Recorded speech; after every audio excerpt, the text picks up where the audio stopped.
Welcome to Pediheart, Pediatric Cardiology Today. My name is Dr. Robert Pass, and I'm the host of this podcast. I'm Professor of Pediatrics at the Icahn School of Medicine at Mount Sinai here in New York City. Thank you for joining me for the first episode of 2025 and the 325th episode of Pediheart.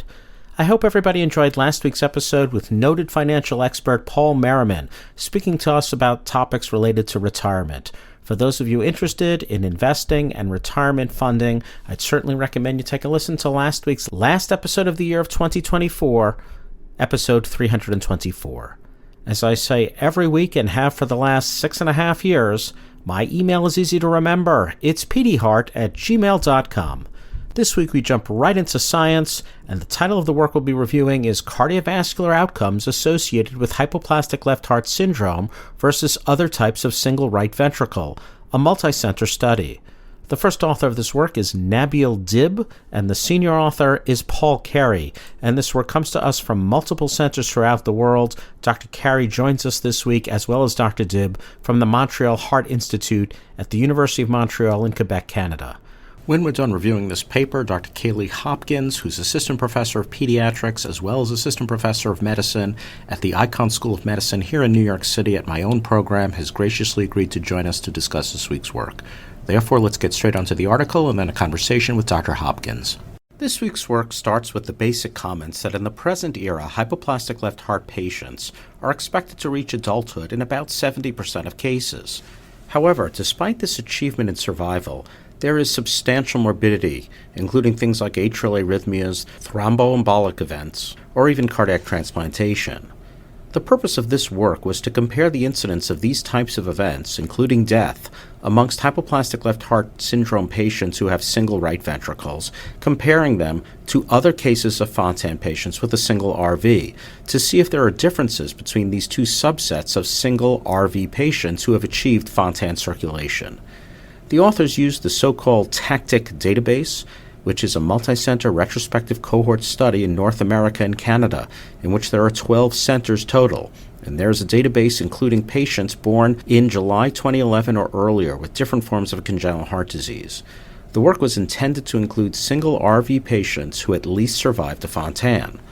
All sorts of data were included, including demographics, single ventricle morphology, prior interventions, whether surgical or transcatheter, and more. The presence of heart failure, pulmonary hypertension, or other comorbidities were also reviewed. For this work, the primary endpoint was a composite one of sustained atrial arrhythmia, thromboembolic event, cardiac transplantation, or all-cause death. The authors reviewed their definitions for atrial arrhythmias, thromboembolic phenomena, and more. And the manner in which these were defined were quite robust, usually with some sort of definitive imaging study, such as an ultrasound, CT, or MRI, in concert with real clinical symptoms. And on to the results! In total, there were 171 patients with univentricular RV Fontans between 1988 and 2012, and 76 of these, or 44%, were hypoplastic left heart patients, with the remaining 56% being other forms of single right ventricle, with double outlet right ventricle and mitral atresia the most common in 61, followed by unbalanced AV canal in 9, and the remaining 25 were other forms of single RVs. Table 1 on the 4th page of this article shows the breakdown of demographics between the hypoplastic left heart patients and the non-HLHS patients, and we see that the HLHS patients were generally about a year younger at the time of Fontan, 2.5 years versus 3.8 years, and at last follow-up, though the average O2 saturation in the entire group was 87%, in the HLHS patients it was 84%, in comparison to the non-HLHS patients, in which the saturation was 89%, and this difference was significant. HLHS patients generally had more prior surgeries and catheterizations, and the incidence of the Norwood was expectedly higher in this patient group, 86% versus only 21% of the non-HLHS patients.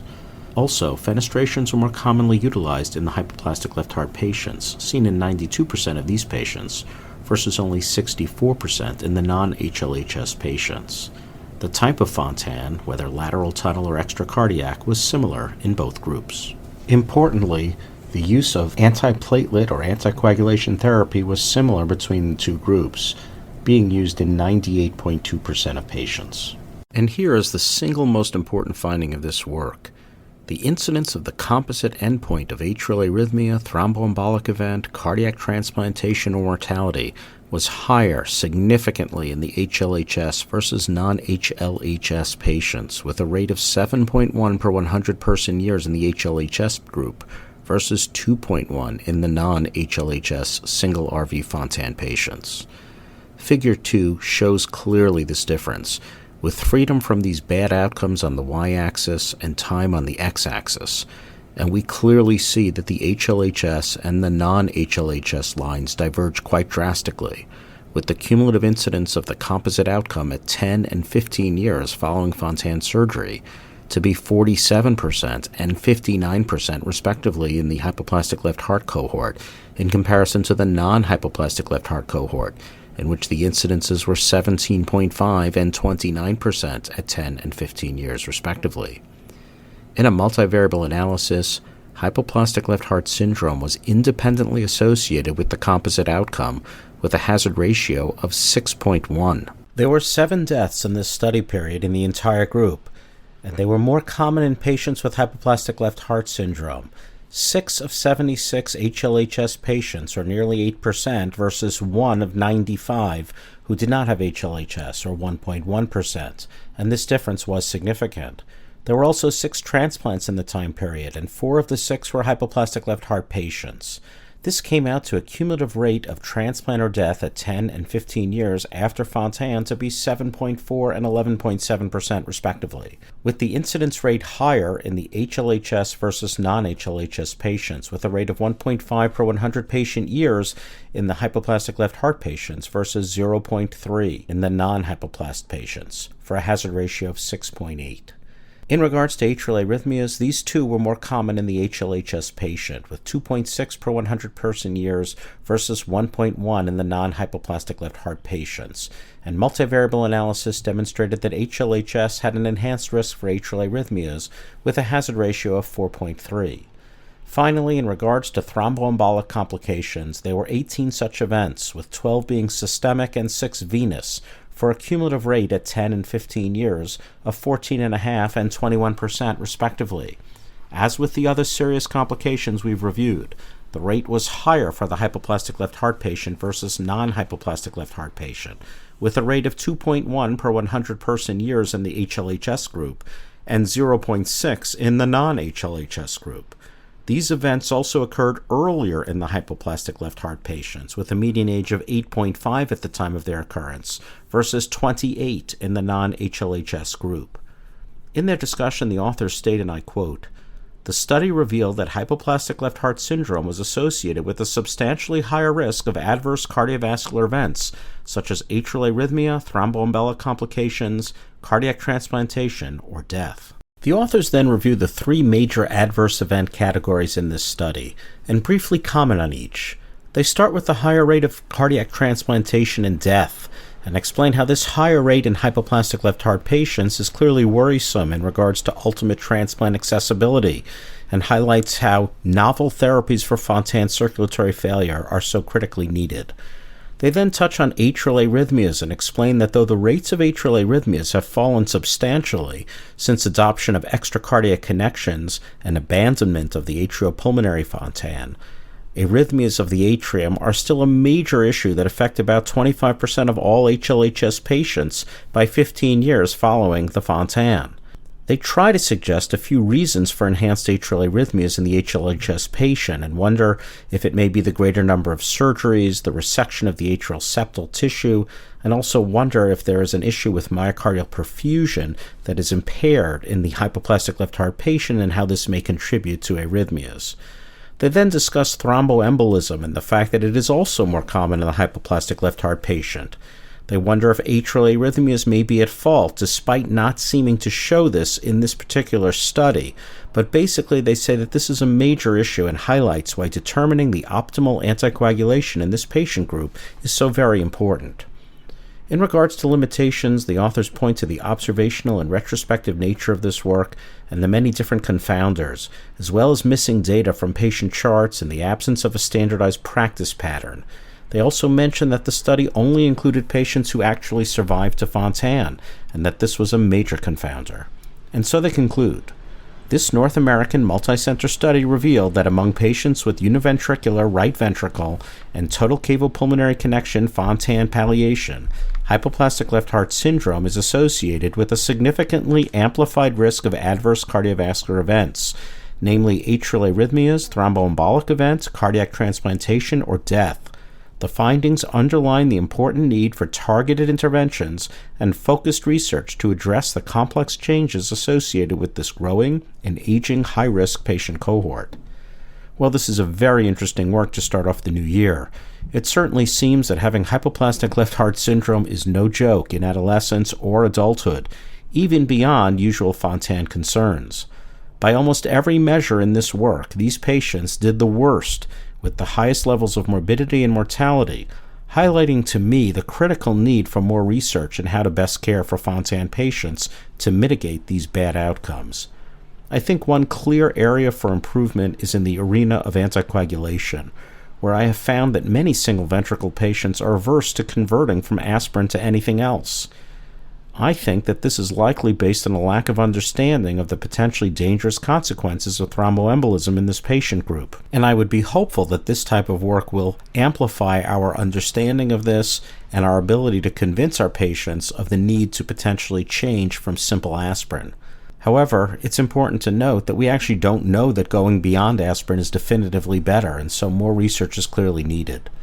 As time passes, we're learning how challenging the hypoplastic left heart patient can be not only for us in pediatric cardiology, but again later for our ACHD colleagues.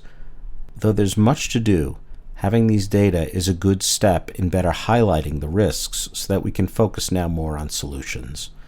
In the interest of time, I think we should move forward with our conversation with Dr. Hopkins. Joining us now to discuss this week's work is Dr. Kaylee Hopkins. Dr. Hopkins is an adult congenital heart and pediatric cardiology expert here at Mount Sinai. She received her medical degree from Indiana University School of Medicine, followed by combined internal medicine and pediatric residency, also at Indiana University. Following this, she pursued pediatric cardiology training at Lurie Children's Hospital, Northwestern University, and then finally completed advanced imaging training as well as adult congenital heart training here at Mount Sinai. Dr. Hopkins is our Director of Transition and is the Associate Program Director for our ACHD Fellowship here at Mount Sinai. It is a great pleasure to have her join us this week, and I'm most appreciative to her for jumping in and providing expert commentary. Welcome, Dr. Hopkins, to Pediheart. I'm here now with Kaylee Hopkins, Adult Congenital Heart Specialist here at Mount Sinai. Kaylee, thank you very much for pinch hitting this week on Pediheart. Thank you for having me, Dr. Pass. Great pleasure to have you, and for those in the audience, Kaylee's doing us a big favor because I was unfortunately unable to get the authors because of the craziness of the holiday season, but I'm really appreciative to you for being so kind as to offer some opinions on this paper, which was partially written by your co-worker and your mentor, Dr. Zaidi. So thank you very much.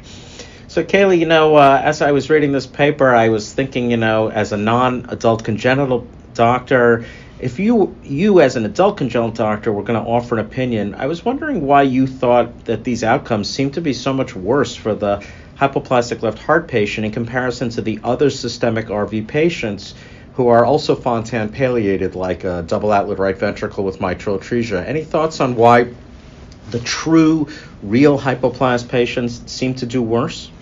I was a little surprised by those results as well, and it isn't completely clear to me why that would be the case.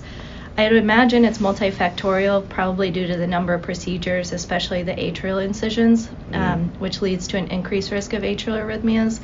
The authors also mentioned a difference in myocardial perfusion, which that may be possible because hypoplasts have significant abnormalities in their aortic arches, and if that leads to a difference in coronary perfusion, I could imagine that the myocardial perfusion is abnormal and leading to congestive heart failure at an earlier age or things like that. I also think it'd be very interesting to look at the genetic differences between the two groups. I imagine they're quite different, with hypoplastic left heart being on the spectrum of a bicuspid aortic valve and coarctation compared to the non-HLHS group. I do think of them as also having a higher risk of hypertension, especially with regard to rates of exercise-induced hypertension or nocturnal hypertension, and I wonder if we're doing a good job at screening for that like we do for our coarctation patients. That part's a complete hypothesis, but I'm trying to think through why this could be the case. Very interesting point about the hypertension question. Of course, we know that any coarctation patients at much higher risk for late-term coarctation, and we know that long-time coarct patients with or without hypertension are at risk for a number of other bad adverse outcomes. So that actually makes a lot of sense because, of course, most of our DORV mitral atresia patients, which are the majority of the non-hypoplastic patients in this study, don't have arch problems. So I didn't think of that. See, very important to get a guest on the podcast who actually knows something about this topic. So thank you, Kelly. One of the things that I thought was really interesting was that thromboembolic events were notably higher in the hypoplastic left heart patient group. I'm wondering if I know you didn't write this paper, but as an ACHD doctor, do you have any thoughts about why that might be? Yeah, I think that's, again, a very tough clinical question and surprised me a little bit. But I do think it'd be interesting to look at both the lymphatic and hepatic differences between the two groups. Liver cirrhosis can increase the risk of thromboembolism as well as bleeding, so that can be challenging in Fontan patients. The lymphatic losses, especially in PLE, can also affect the coagulation cascade. So if the lymphatics are abnormal or more abnormal in HLHS compared to non-HLHS, this could certainly change the risk for thromboembolism. So I think it'd be interesting to look at the differences between those two groups. Very interesting. Well, since I have you, and first for those in the audience, again, I want to really let you all know how nice it is of Dr. Hopkins to jump in today and provide her expert opinion today. So I'm going to finish up the interview now, but I know this wasn't actually studied in the work, but I'm going to take advantage of the fact that I have an ACHD doctor here, and we just talked about how the rates of thromboembolism were higher in the hypoplastic left heart patient group, which was obviously pretty scary. I'm wondering, Kaylee, in 2024, what are you recommending for your adolescent and older hypoplastic left heart patients in regards to prophylaxis? Is aspirin enough, or what do you think we should be doing? Yeah, to be honest, I hadn't been treating the HLH patients compared to the non-HLHS patients differently, but maybe after this article I'll consider that. In general, I try to have all the Fontan patients on something, aspirin at least, during adolescence, and typically transition to anticoagulation like a DOAC in their early 20s.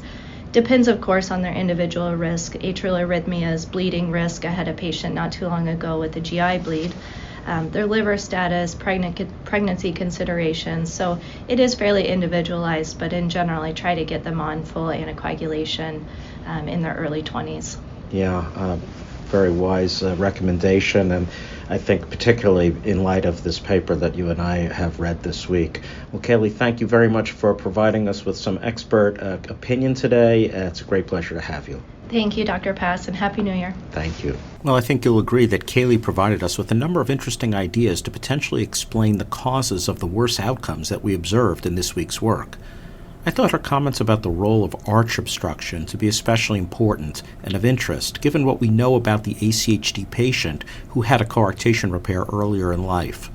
It seems clear that these data will need further confirmation over time, but I do believe they are very important in that they have highlighted an at-risk community of patients and perhaps have made enhanced surveillance of this single ventricle cohort seem even more appropriate, and hopefully enhanced surveillance will result in lower rates of morbidity. I suppose time will tell. I'd like to thank Dr. Hopkins one final time for taking time out of her very busy schedule to speak with us this week. To conclude this 325th episode of Pediheart Pediatric Cardiology Today, and the first episode of 2025, we hear the lovely Debussy song Nuit d'étoiles, or Night of Stars, in which the tenor sings of past loves in the beautiful music by this great French composer. Singing this today is the Brazilian tenor João Augusto de Almeida. Thank you very much for joining me for this episode, and thanks so much to our guest. I hope all have a good week and year ahead.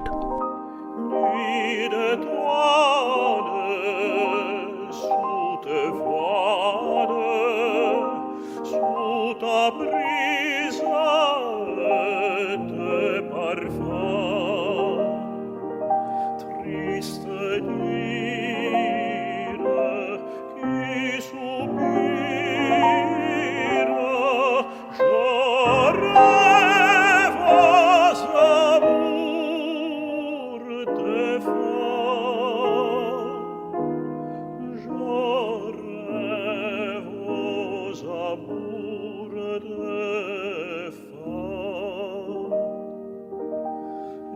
ta sereine mélancolie vient éclore au fond du mon cœur, et j'entends l'âme de ma vie tressaillir dans le bois rêveur.